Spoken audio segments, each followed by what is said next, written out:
Real स्टोरीवरची सगळ्यांना माहिती असेल. बिहारमधली दशरथ मांझी आणि दाना मांझी माहिती आहे का कोणाला? दशरथ मांझीवरती पिक्चर निघाली. तो हिरो मला आठवत नाही, राधिका आपटे आहे त्याच्यामध्ये.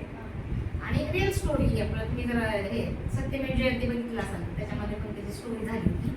म्हणजे अशी स्टोरी आहे की त्या दशरथ मांझीची बायको मेली का ती डिलिव्हरीला वगैरे जात होती, पण त्याच्या गावापासून म्हणजे डोंगर खोदलेलं का ते? हॉस्पिटल पर्यंत त्याला आणण्यासाठी तेवढी म्हणजे व्यवस्थाच नव्हती, रस्ताच नव्हता. आणि मग त्यांनी ती वारली. तर म्हणजे प्रेम खरं ताजमहल मधलं जे प्रेम आहे ते प्रेम नाही.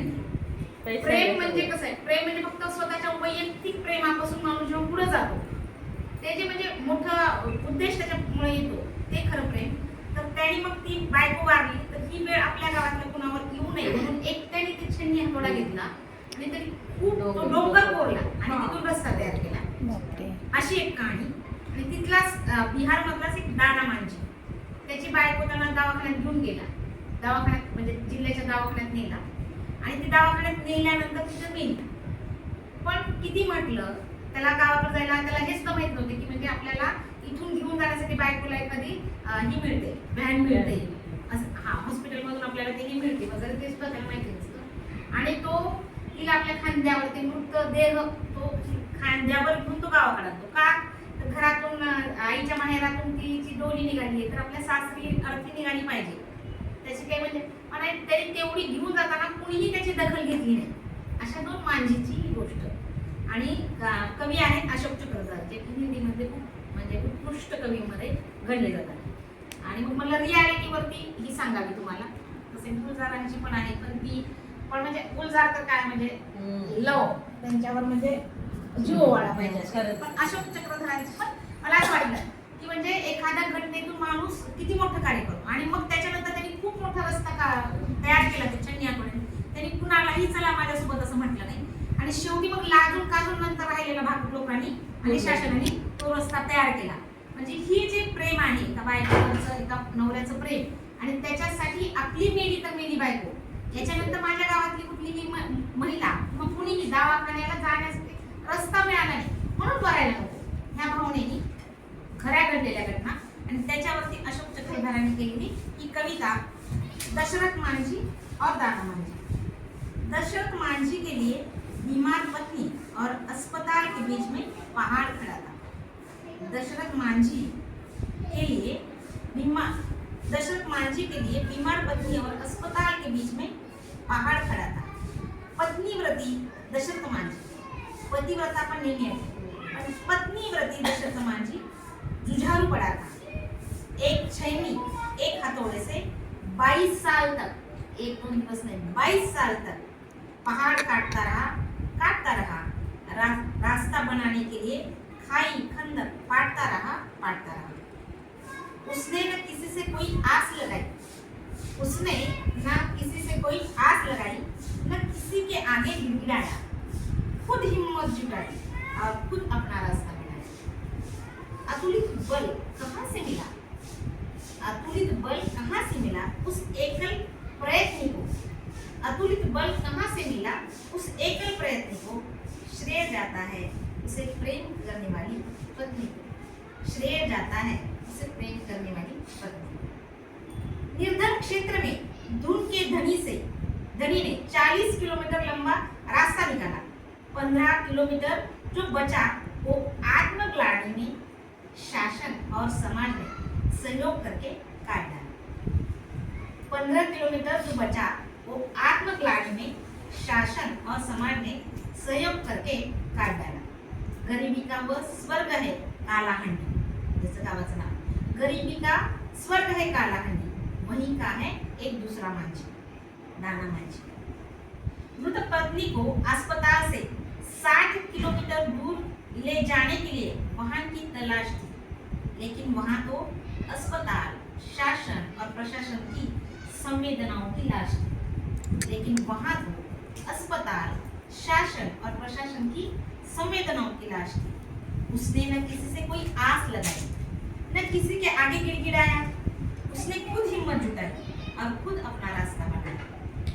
बल कहाँ से मिला, उस एकल प्रयत्न को श्रेय जाता है इसे प्रेम करने वाली पत्नी। या बल मिला होगा पुरुषवादी परंपराओं की उचाल से कि मायके से डोली निकले अर्थी ससुराल से। चाहता तो दूसरों की तरह अस्पताल के पास ही अंत्येष्टि कर सकता था दाना। चाहता तो दूसरों की तरह अस्पताल के पास ही अंत्येष्टि कर सकता था दाना, और उसकी भूखी अंतड़ियों और सुखी मांसपेशियों के अंतरलोक में छिपा था कोई ताकत का खजाना। एवढे मोठं 60 किलोमीटर लांब उसकी भूखी अंतड़ियों और सुखी मांसपेशियों के अंतरलोक में छिपा था कोई ताकत का खजाना। पत्नी के पार्थिव शरीर के रूप में प्यार का पहाड़ अपने कंधे पर उठाया, संवेदन शून्य अस्पताल को होश नहीं आया। निर्धन क्षेत्र में प्रेम परंपरा के धनी ने 12 किलोमीटर लंबा रास्ता अकेले निकाला। फिर अजीत की रिपोर्ट से प्रशासन जागा कि कहीं काला हंडी का मुंह हो न जाए काला। कहते हैं मृतक का कामना लोग काफी समय तक जीवित रहता है। कहते हैं मृतक का कामना लोग काफी समय तक जीवित रहता है।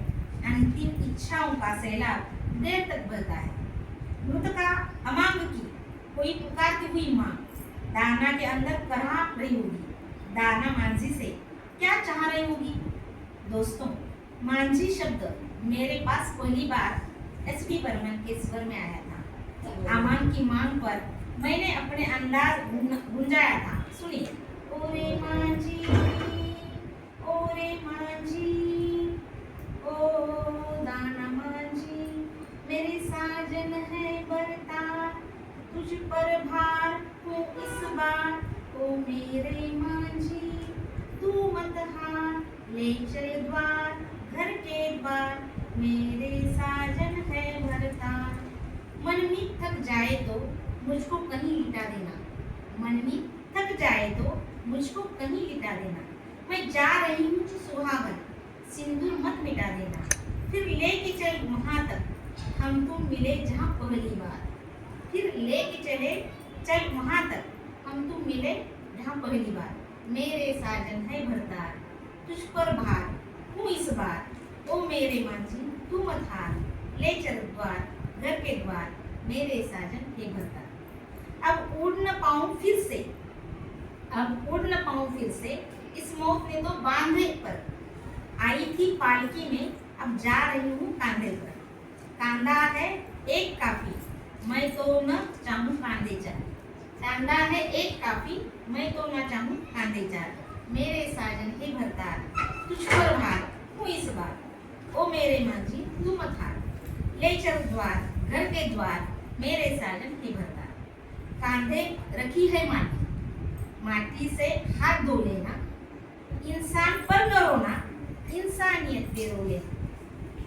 इंसान पर मत रोना, इंसानियत पे रो लेना। इस भुखमरी में करना माटी से मेरा हर सिंगार, मेरे साजन हे भरतार, तुझ पर भार हूँ इस बार, ओ मेरे मांझी तू मत हार, ले चल द्वार घर के द्वार, मेरे साजन हे भरतार, मेरे साजन हे भरतार।